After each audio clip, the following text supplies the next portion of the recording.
So last week I went to the city of Leerdam to visit Aquazoo.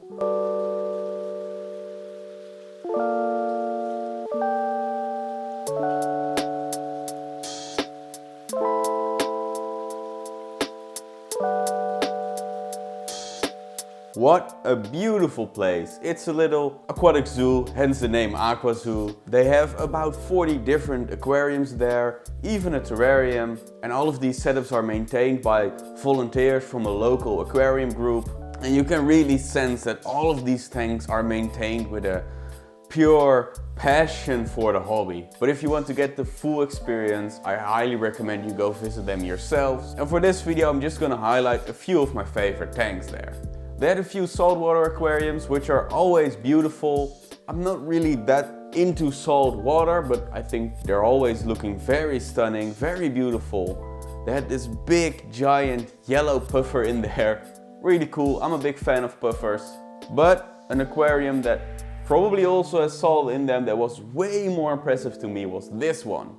Judging by the fact that they have archerfish in here, which are, if I remember correctly, a brackish water fish, then this water should be brackish water. But there's something that makes this tank truly unique.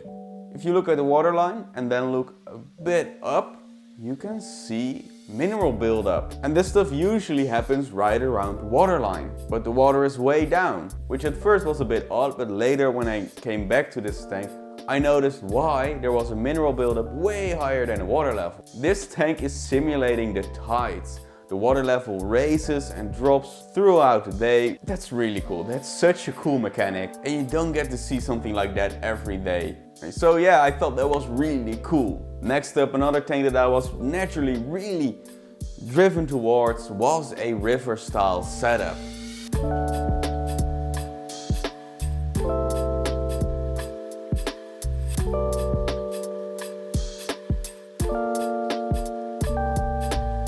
I am planning my own river tank here. Seeing another river tank was really great to get some inspiration for the stocking and the layout of this tank. This tank was beautiful. There were tons of hillstream loaches in there, tons of gobies in there. Some of these really cool, really big bamboo shrimp. Overall, I really like this tank. Another tank that isn't typically my style, but that definitely stood out to me, was one of the tanks that was near the entrance. There were a few Oscars in there, and there was even a freshwater ray in there. But talking about big fish, all the way in the back of this little zoo was an embu puffer, the biggest freshwater puffer species in the world. And this guy was like a little water puppy. Again, I really like puffers, so this tank naturally felt really cool to me. But there are two more tanks I want to talk about, both of which are competing to be my favorite of this little zoo. Near the back of this little zoo, next to the puffer tank, was a really giant, I want to say jungle style aquarium. There were tons of different fish in there, tons of different plants in there. This thing was huge, I want to say 4 or 5 meters long. After looking at this thing for a while, I noticed there were some eggs on the glass, probably from some snails in there. And I also found a ropefish in that aquarium, which is really cool. I keep ropefish myself, but then seeing them in a zoo is really cool as well. And it is either this tank or the tank I'm gonna talk about next that is my favorite of this entire zoo. I think this was number 2. I'm gonna talk about my number 1 next. And that was this tank, a piranha tank. Really big piranhas, and they look really cool. They had a really good color to them, a good size to them. And what I thought was actually really funny, they have gotten to a size where they no longer bother shrimp. So there were a ton of shrimp in this tank as well, but they were just too small to be considered a meal. So yeah, I think that's pretty cool. I think the piranhas are definitely my favorite tank here.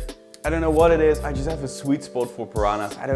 But I'm gonna leave the video at that. I hope you really liked it.